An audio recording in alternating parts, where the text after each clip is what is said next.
అది రిచ్చు సుదర్శన్ ఇల్లు. పొడుగు కాళ్ల అనామిక నిలబడి ఉంటుంది. నిరుపేదవాళ్లైన రమేషు, శారద, ప్రసాదు అనామికాని చూస్తూ ఉంటారు. నా కూతుర్ని చూస్తున్నారు గదా, ఈ పొడుగు కాళ్ల వల్ల ఎవరు దీన్ని పెళ్లి చేసుకోవడానికి ముందుకు రావటం లేదు. మీరు చేసుకుంటే మీరు ఏది కోరితే అది ఇస్తాను. నేను అనామికాని చేసుకుంటానండి. కాకపోతే మాకొక చిన్నపాటి ఇల్లు ఇవ్వండి చాలు. ఆ ఇంట్లో ఉంటూ చేతనైన పని చేసుకుంటూ సంతోషంగా జీవిస్తూ ఉంటాం అని రమేష్ చెప్పగానే సుదర్శన్, అనామిక సంతోషపడతారు.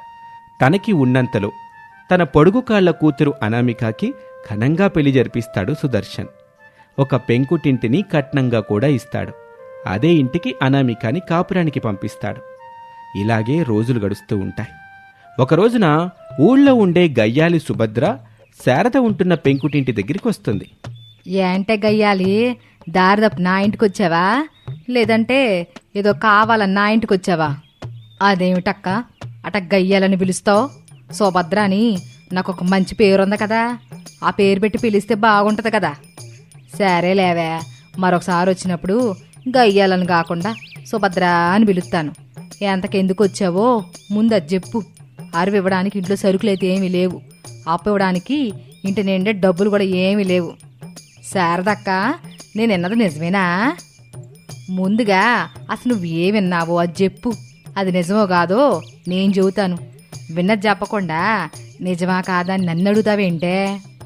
అదేనక్క, నీ పొడుగు కళ్ళ కోడల్ని ఇంటి పనుల కోసం రెంట్కిస్తున్నావటగా, ఆ మాట నిజమా కాదని అడుగుతున్నాను. నిజమేనే గయ్యాలి. ఇంట్లో పనులు చేసుకోవడానికి మన ఆడళ్ళు ఎంత ఇబ్బంది పడుతున్నారంట కదా. ఫ్యాన్ దుడుచుకోవడానికి, ఇంటి మూలలు తొడవడానికి, గోళ్ళకు పట్టిన దుమ్ములు దులుపుకోవడానికి, ఇట్లా ఎన్నో పనులు చేసుకోవడానికి ఆడళ్ళు కష్టాలు పడుతున్నారుగా. అవును శారదక్క, అందుకే నేను ఈ కొత్త వ్యాపారం మొదలుపెట్టానే గయ్యాలి. వ్యాపారమే? అవునే గయ్యాలి. ఎంత పనుందో చెప్పాలి, ఎంత టైం పడుతుందో చెప్పాలి, ఆ టైంని బట్టి రెంట్ కట్టాలి. రసీదు తీసుకున్న తర్వాత కోడల అనామిక రెడీ అయ్యి మీ ఇంటికి వస్తుంది. చక్కచక్క పనులు చేసేసి తిరిగి మా ఇంటికి వచ్చేస్తుందన్నమాట అని శారద వివరంగా చెప్పగానే సుభద్ర ఆశ్చర్యంగా నోరు తెరుస్తుంది. యామే గయ్యాలి, ముందుగా అక్క అప్పలా తెరిచిన నోరుని మూసేయి అని చెప్పగానే సుభద్ర గబుక్కున తన నోటిని మూసేస్తుంది. అందుకే నా పొడుగు కాల కోళ్ళుండగా మీకెందుకు కష్టం దండగా అని చెప్పి ఈ బోర్డు కూడా చేయించానుగా, ఇంటి ముందు పెట్టిస్తాను. శారదక్క, ఒకసారి నీ పొడుగు కాల కోడల్ని పిలువక్క, నేను చూస్తాను. నేను అనుకుంటున్న పని చేతదో లేదో చూడాలిగా.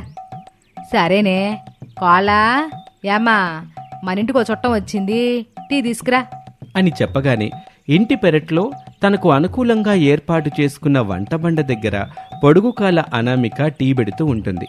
అలాగే అత్తయ్య అని గట్టిగా చెప్తుంది. ఇక శారద, సుభద్ర ఇద్దరూ మాట్లాడుకుంటూ ఉంటారు.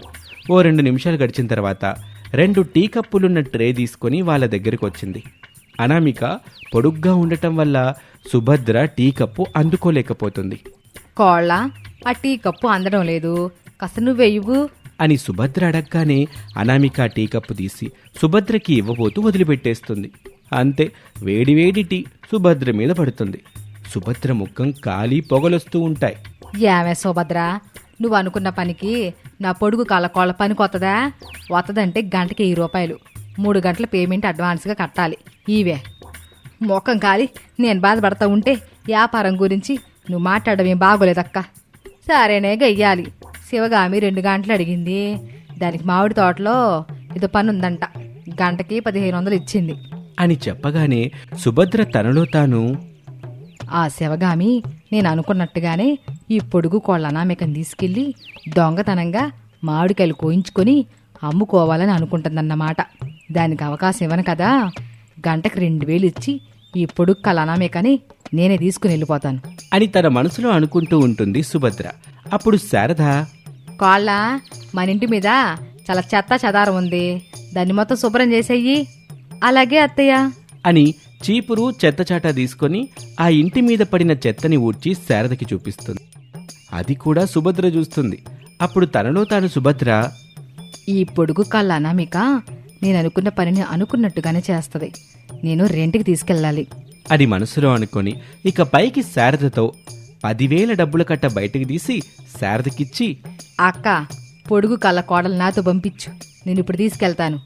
సర్లే తీసుకెళ్ళు అని చెప్పి శారదకిచ్చిన డబ్బుల్ని చూసుకుంటూ మురిసిపోతూ ఉంటుంది. ఇక సుభద్ర పొడుగుకాల అనామికాని తీసుకుని రోడ్డు వెంట నడుచుకుంటూ ముందుకు వెళ్తూ ఉంటుంది. వీధి చివరకు వెళ్ళిన తర్వాత వాళ్ళకి ప్రసాద్ ఎదురుపడతాడు.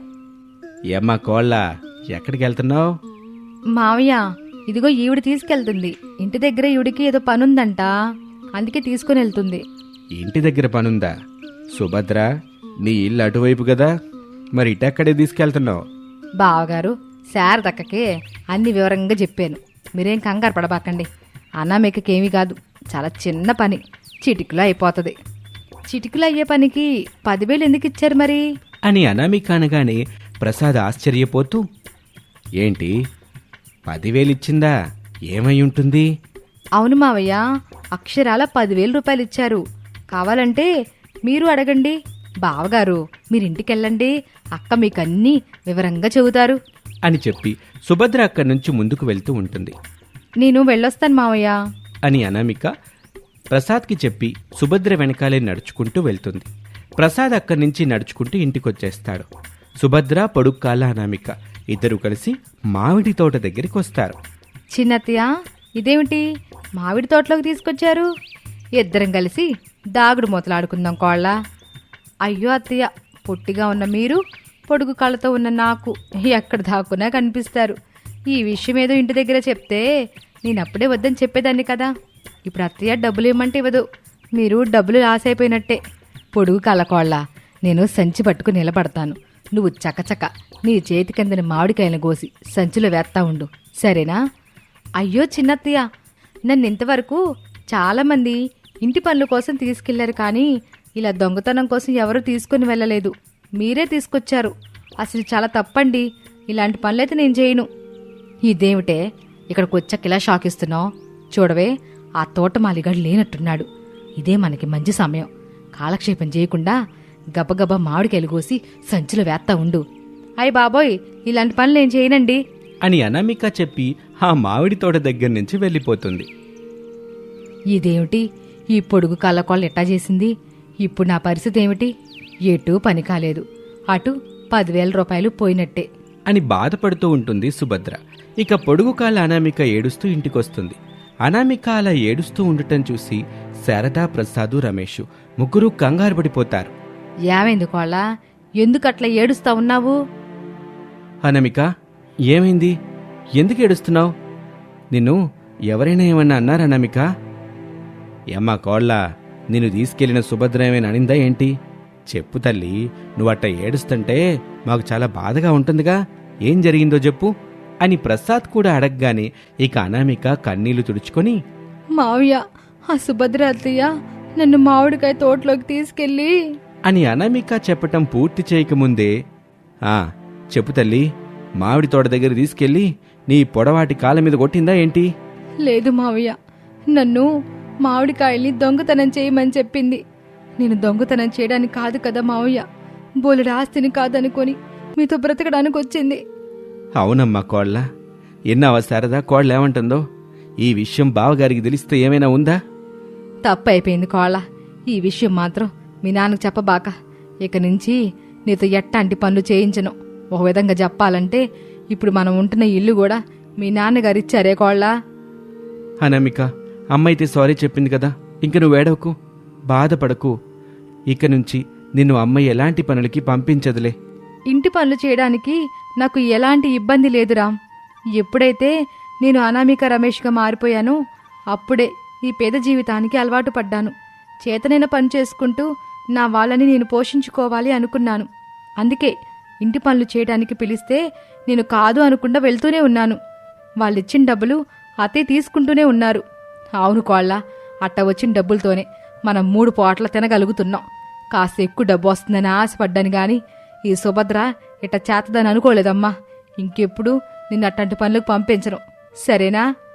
సరే అత్తయ్య అని చెప్పి ఆ రోజు నుంచి పొడుగుకాల అనామిక చేత ఇంటి పనులు చేయిస్తూ సంతోషంగా జీవిస్తూ ఒకరోజున కుండలు పట్టుకొని శారదా ప్రసాద్ దంపతులు పొలం దగ్గర ఉన్న మామిడి చెట్టు దగ్గరికి వచ్చారు. చెట్టుకున్న మామిడికాయల్ని చూస్తూ సంతోషపడుతూ, శారదా, చెట్టుకున్న ప్రతి మామిడికాయని మనం సరిగ్గా వాడగలిగితే మనకున్న అప్పు మొత్తం తీరిపోతుంది. పైగా ఆదాయం కూడా మిగులుతుంది. ఇట్టా పంట చేతికి రాగానే అట్టా డబ్బులు తీసుకుని సుదర్శన్ బాబుకు కలిసి డబ్బులు ఇవ్వాలి. లేదంటే ఆయన అనుకున్నంత పని చేస్తాడు. అసలే ఆయనకి మూర్ఖుడనే పేరుంది కదా. ఉంటే ఉండనివ్వలే శారదా. కిలోమీటర్ దూరంలో ఉన్న చెరువు దగ్గర నుంచి నీళ్లు తీసుకొచ్చి ఈ చెట్లకి పోస్తుంది. ఈ చెట్టు నుంచి వచ్చే పళ్ళను అమ్ముకొని మన అప్పు తీర్చుకోవాలని. సరే పదండి అని చెప్పి ఇద్దరూ కలిసి కుండల్ని తీసుకొని చెరువు దగ్గరికి వస్తారు. కుండల నిండా నీళ్లు తీసుకొచ్చి మామిడి చెట్టుకి పోస్తూ ఉంటారు. ఇక మరోపక్క ఇంటి బయట రమేష్ నిలబడి ఉన్నాడు. అనామిక, అనామిక, తొందరగా రా, మనం మామిడి చెట్టు దగ్గరికి వెళ్ళాలి. అమ్మవాళ్ళు నీళ్లు పోసి పోసి అలసిపోయి ఉంటారు అని అంటూ ఉండగా లోపల నుంచి పిల్లలు హరీషు భవ్యల్ని తీసుకుని రమేష్ దగ్గరికి వస్తుంది అనామిక. డాడీ, నేను చెల్లి ఇక్కడే ఆడుకుంటాను. ఆ మామిడి చెట్టు దగ్గరికి రాము. అవును డాడీ, ఇక్కడే ఆడుకుంటాం. ఇక్కడొద్దు తల్లి, ఎండలు బాగా కాస్తున్నాయి.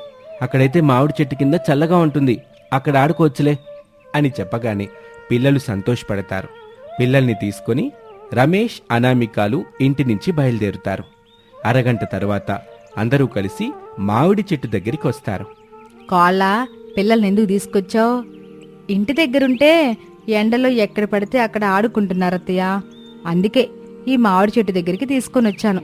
సరేలే కోళ్ళ, పద, నీళ్లు తీసుకొచ్చి ఈ మామిడి చెట్టుకి మనం పొయ్యాలి కదా అని ఇద్దరు కుండల్ని తీసుకుని నీళ్ల కోసం వెళ్తారు.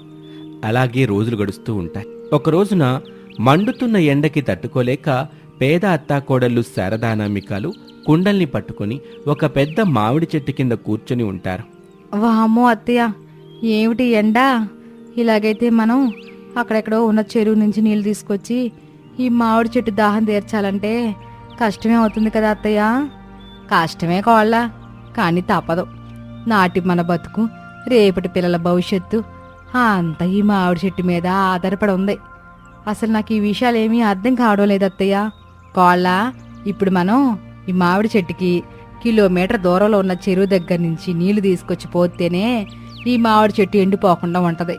అప్పుడే ఈ చెట్టుకి కాసిన మామిడికాయలు వాడకుండా నెగనెగలాడుతూ ఉంటాయి అని శారద చెబుతుంటే అనామిక మాట మధ్యలో కల్పించుకొని, ఇప్పుడు అర్థమైంది అత్తయ్య. ఈ చెట్టుకు కాసిన మామిడికాయలను అమ్ముకుందాం. అలా వచ్చిన డబ్బులతో మనం బతుకుతూ పిల్లల్ని చదివించుకుందామని. అంతేనా అత్తయ్య?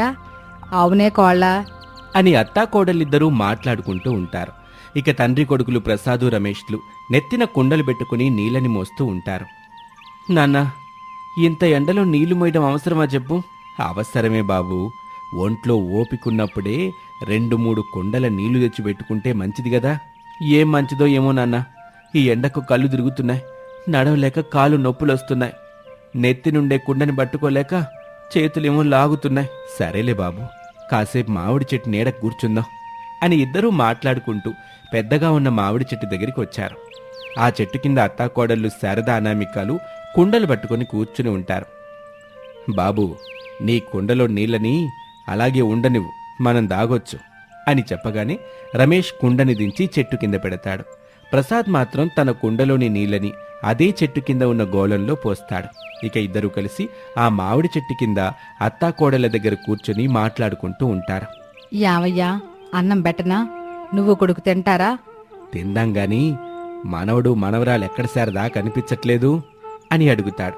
అప్పుడు చెట్టు పైన ఒక కొమ్మ మీద కూర్చున్న హరీషు, భవ్య ఇలా అంటారు. ఓ తాత, చెట్టు మీదకి పైకి చూడు. నేను చెల్లి ఇద్దరం చెట్టు మీద కూర్చున్నాము అని చెప్పగానే అందరూ పైకి చూస్తారు.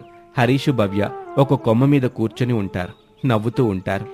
అందరూ భయపడుతూ, ఓరే మానవడా, పడతారా, కొమ్మల్ని గట్టిగా పట్టుకోండి. నానమ్మ, నేను గట్టిగానే పట్టుకున్నాను, మీరు భయపడొద్దు. అమ్మా భవ్య, జాగ్రత్తగా కూర్చోండమ్మా. అయినా అసలు మీరు మామిడి చెట్టు ఎందుకు ఎక్కారా? మీరందరూ నీళ్ళ కోసం వెళ్ళారు. కింద ఆడుకుందామంటే ఎండ ఘోరంగా ఉంది. ఏం చేయాలో అర్థం కాక నేను చెల్లి మాట్లాడుకుంటూ పోటాపోటీగా చెట్టెక్కేశాం. ఎలా గొల ఎక్కారులే, జాగ్రత్తగా దిగిరండి. మీరెవరూ కంగారు పడకండి, మేము జాగ్రత్తగానే దిగుతావులే అని చెబుతూ ఉండగా ప్రసాద్ ఇంటి పక్కనే ఉండే గోవిందు పరుగు పరుగున వాళ్ళ దగ్గరికి వస్తాడు. ఏమయ్యా ప్రసాదు, నువ్వేమో ఇక్కడ ఫ్యామిలీతో మామిడి చెట్టు కింద మధ్యాహ్నం మీటింగ్ పెట్టుకున్నావు, అక్కడ ఆ సుదర్శను మీ ఇంటికొచ్చి తాళం వేస్తున్నాడు అని చెప్పగానే అందరూ షాక్ అవుతారు. వాళ్ళని చూసి, ఇంకా మీరు షాక్ అయింది చాలు, ముందు ఇంటికెళ్ళండి, ఆ సుదర్శన్ బాబు గారిని బ్రతిమిలాడుకోండి అని చెప్పగానే కొమ్మ మీద కూర్చున్న హరీషు భవ్యల్ని వదిలిపెట్టి ప్రసాదు, రమేషు, శారదా, అనామిక ఇంటివైపు పరుగులు తీస్తూ ఉంటారు. ఇక శారదా ఇంటి దగ్గర సుదర్శన్, అతని దగ్గర పనిచేసే ఇద్దరు పనివాళ్లు కర్రలు పట్టుకొని నిలబడి ఉంటారు. అందరూ పరుగు పరుగున అక్కడికొస్తారు. ఏంటి బాబు ఇది, ఇంటి దగ్గర ఎవరం లేనప్పుడొచ్చి ఇట్ట చేయడం మంచి పద్ధతి కాదు. పద్ధతుల గురించి నువ్వు చెప్తున్నావా ప్రసాదు? తీసుకున్న డబ్బులు రేపు గడతాను, ఎల్లుండి గడతాను, నెల రోజుల తర్వాత గడతాను, 2 నెలల తర్వాత గడతాను అని చెప్పావు. ఇలా ఎన్ని మాటలు చెప్తావు? అయ్యా, కుటుంబ పరిస్థితులు అట్టాంటివి బాబు. పేదవాళ్ళం, కూలి పన్ను కోసం వెళ్ళిన డబ్బులతో మేం బతకడమే కష్టంగా ఉంది. ఇక మీ దగ్గర చేసిన అప్పుని తీర్చలేకపోతున్నాం. అందుకే కదా ప్రసాదు, నేను నీ ఇంటిని స్వాధీనం చేసుకుంటున్నాను అని చెబుతూ ఉండగా అతని దగ్గర పనిచేస్తున్న ఇద్దరు వ్యక్తులు ఆ ఇంట్లోకి వెళ్లి సామానుల్ని తీసుకొచ్చి బయటపడేస్తూ ఉంటారు. ప్రసాదు, రమేషు, శారదా, అనామికాలు ఎంత బ్రతిమిలాడినా సుదర్శన్ వినకుండా ఆ ఇంటిని తన అధీనంలోకి తీసుకొని తాళం వేసుకుని అక్కడి నుంచి వెళ్ళిపోతాడు సుదర్శన్. ఇక చేసేదేమీ లేక బాధపడుతూ బయటపడిన సామాన్లను తీసుకొని ఇంటి నుంచి బయలుదేరతారు ఆ కుటుంబం. మామిడి చెట్టు కొమ్మకున్న ఉయ్యాల్లో హరీషు, భవ్య సరదాగా ఊగుతూ ఉంటారు. బాధగా అందరూ ఆ మామిడి చెట్టు దగ్గరికి వస్తారు. ఆ చెట్టు కింద దిగులుగా కూర్చుని ఉంటారు. కన్నీళ్లు పెట్టుకుంటూ ఉంటారు. ఎట్లాంటి పరిస్థితి రాకూడదని వారం రోజుల ముందు నుంచి చెబుతున్నాను. ఇల్లు ఒకసారి సుదర్శన బాబు గారిని కలిసి రండి అని. నా మాట మీరు వినలేదుగా. సరేలే శారద, అయిందేదో అయిపోయింది. ఇప్పుడు మనం ఉండేదెక్కడ? రాత్రి తిని పడుకునేదెక్కడ? నన్ను అడిగితే నేనేం చెప్పాలండి? ఇక్కడే శారద, ఈ మామిడి చెట్టునే నమ్ముకొని బ్రతకాలనుకున్నాం. ఇక ఈ మామిడి చెట్టే మనకి దారి చూపిస్తుంది అని చెబుతూ ఉండగా అప్పుడు ఆ మామిడి చెట్టు మాట్లాడుతుంది. బాధపడకండి, ఇంత ఎండలో నీళ్లు పోసి నన్ను బ్రతికించారు. ఇప్పుడు మీరు కష్టంలో ఉన్నారు, నేను మిమ్మల్ని కాపాడుకుంటాను అని మామిడి చెట్టు అనగానే అందరూ ఆశ్చర్యపోతారు.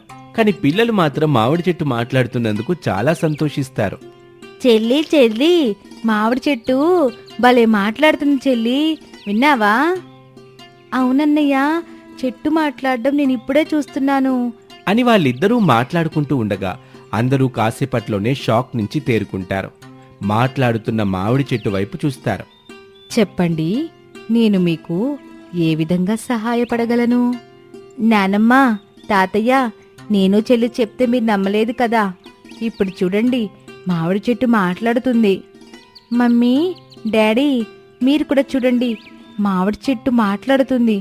ముందుగా మాతో మాట్లాడి మా కుయ్యాళ్ళిచ్చింది అని పిల్లలంటారు. ఇక వాళ్ళ మాటలు విన్నాక అత్తాకోడళ్ళు ఆ మామిడి చెట్టుని సాక్షాత్తు దైవస్వరూపంగా భావిస్తారు.